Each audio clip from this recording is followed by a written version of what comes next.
Assalamu alaikum warahmatullahi wabarakatuh. Good morning, everyone. Today is the 85th anniversary of the First Republic and the 74th anniversary of the Second Republic of East Turkestan, a land under China's illegal occupation and ruthless crackdown. I'm making this audio to commemorate the East Turkestan Day and to show you the genocide that is happening there and why independence is the only solution to the status quo.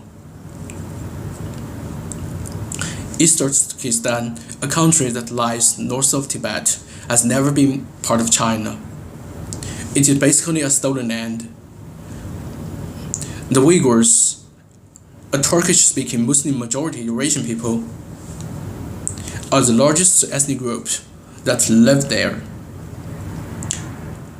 In 1912, a Chinese supremacist rebellion ended the empire of Manchus, and East Turkestan, a then colony of the Manchu Empire, fell into the newly independent China's hands. There were two East Turkestan republics in the next 4 decades, but both lived short.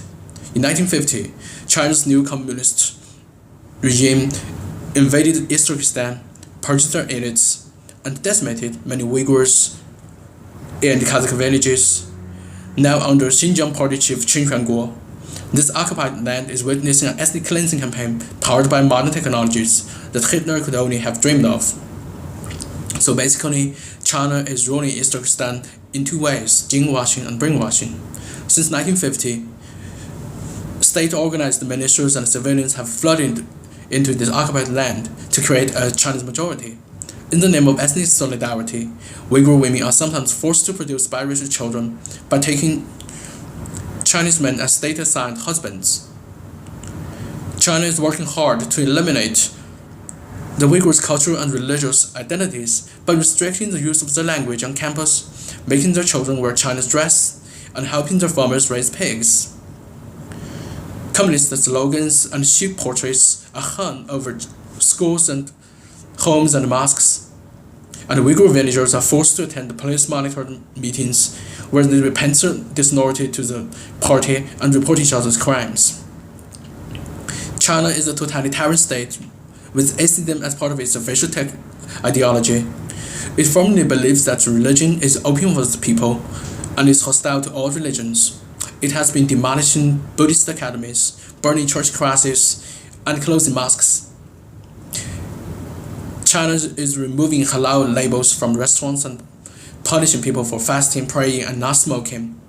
This anti-halal campaign started in East Turkestan but has spread to China proper, targeting to the country's Muslim ways. China has enjoyed a murder spree of theologists. One of the most famous victims was Imam Yusuf Chen Keni. Now, China is focusing on eradicating the intelligentsia. It has arrested the Sarta manager of an impressive Islamic bookstore in Beijing and forced the students in Yunnan to leave seminaries. The Uyghurs and other Muslims are suffering ordeals behind barbed wires. According to a UN estimate, China has held over 1 million Uyghurs and other Muslim minorities such as Kazakhs and Huis under physical abuse in re-education camps, where they are forced to thank China, praise communism, denounce religion, and eat pork. China described those camps as free vocational training centers, but close-ups and escapee testimonies show they're prison-like concrete buildings, and they have barbed wires and watchtowers. Detailing offenses include praying, using WhatsApp, liking homage to Chinese flags, and even studying abroad. Gurgini Tashmimit would be 31 if she were still alive. She has remained missing since returning from Malaysia in 2012. This master student is widely believed to have ended up in the camp. Even for those who live outside those camps, nightmares never end. China is using Orwellian policing, forcibly installed spywares, and tight passport control to turn the occupied territory into an open-air prison where most of the non-Chinese locals can hardly flee. Uyghur women witness their husbands and sons taken away from them Those men are arbitrarily detained, tortured, and killed. China calls those men terrorists, with fake proof or no proof, and intimidates their families, censors online discussion, and even deports Western journalists who report otherwise. Adil Razi was a 21-year-old model student at Urumqi Normal School. China executed him for an alleged riot he was no part of, despite strong counter-evidence. After an unfair mass trial in 2009, China still bans his father from speaking to the world. Yoham Tohti is a former professor of economics, winner of the Martin Ennals Award for Human Rights Defenders, and candidate for the Nobel Peace Prize for 2019. He has been serving a life sentence since 2014 on separatism-related charges.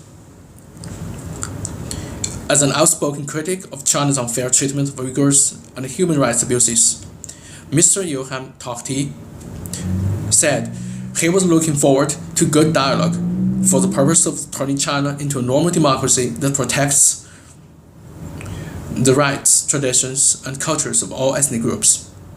He had been repeatedly tortured and threatened by Chinese police. Before his arrest, he pleaded emotionally with Uyghurs not to hate the Chinese people, even if he were to die in the government's hands.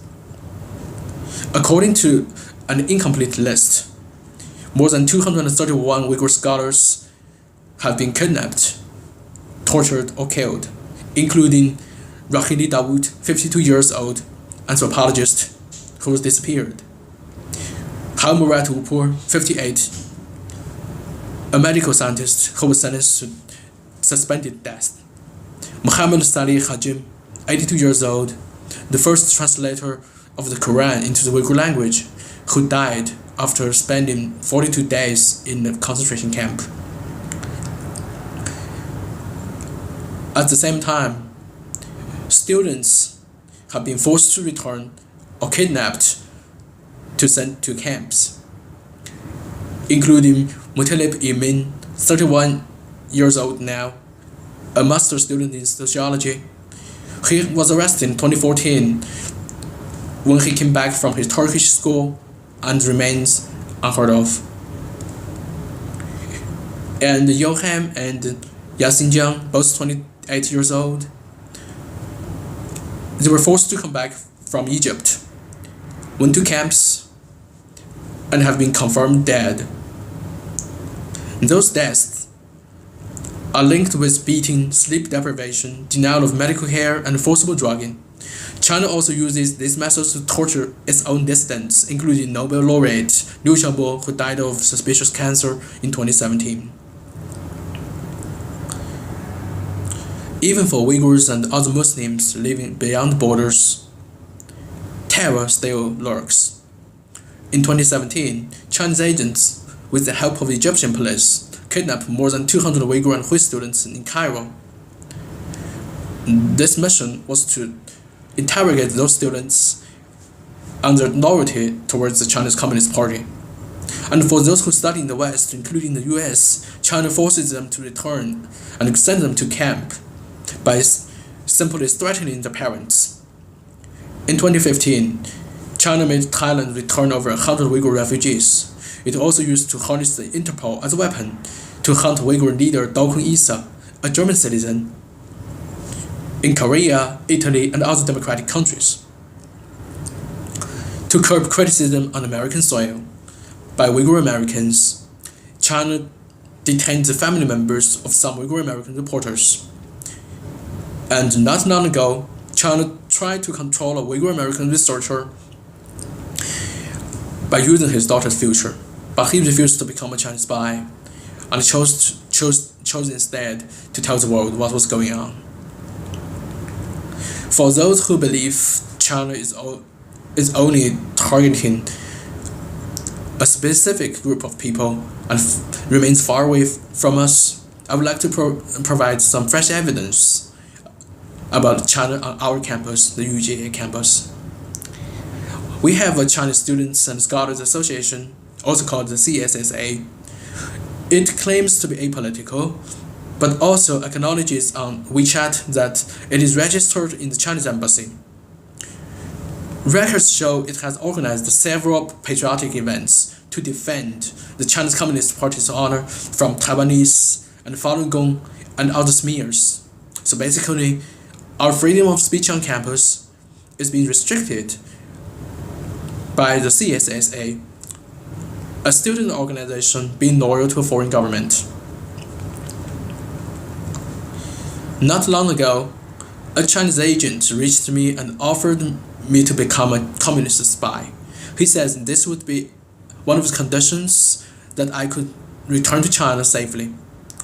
But I definitely couldn't become a Chinese spy and work against my own country.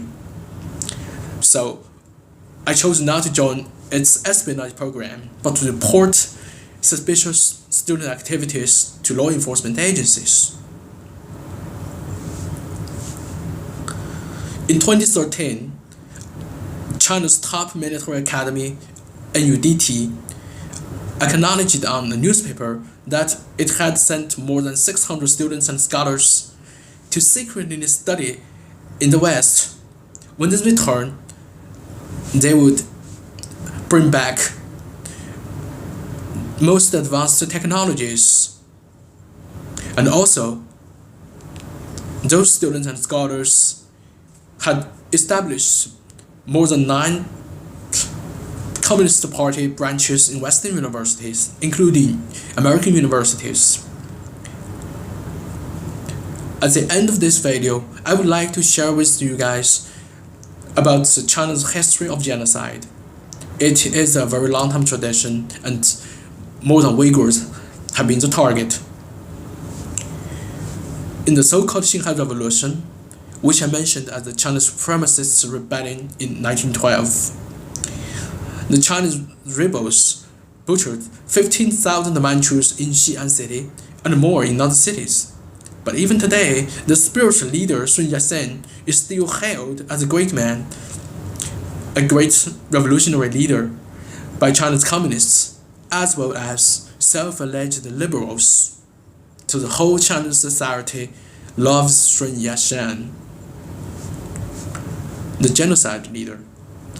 In 1975, China stormed Hui villages and mosques in Shalintown and elsewhere with bullets and shells, killing a total of 1,000 Huis, including 300 children. In addition, China's annexation of Tibet in the 1950s was also accompanied by a series of massacres of civilians, including an air raid on the 3,000 Tibetan civilians in the Lita Monastery in 1956, and the bombing of the Dalai Lama's Potala Palace in 1959. So, with all these horrible things happening, what else can we say? Can we respond to China's brutality? There's only one word: independence. East Turkestan needs to regain its independence to repair historical injustices, to stop the ongoing genocide, to end the bloody occupation, and to break away once and for all with an evil empire. Uyghurs, Kazakhs, Huis, and other Muslims and non-Muslims in that occupied land have their unalienable rights to live safely with no more fear and to pursue their independence and freedom. Last year, several students and I burned the Chinese flag on the Chinese National Day, which we renamed as the Chinese Flag Burning Day. At the end of that audio, I wrote a few words, which I would like to use to conclude my video today. It won't be long before we the people raise our own flags of liberty and justice over the land of the free and the home of the brave.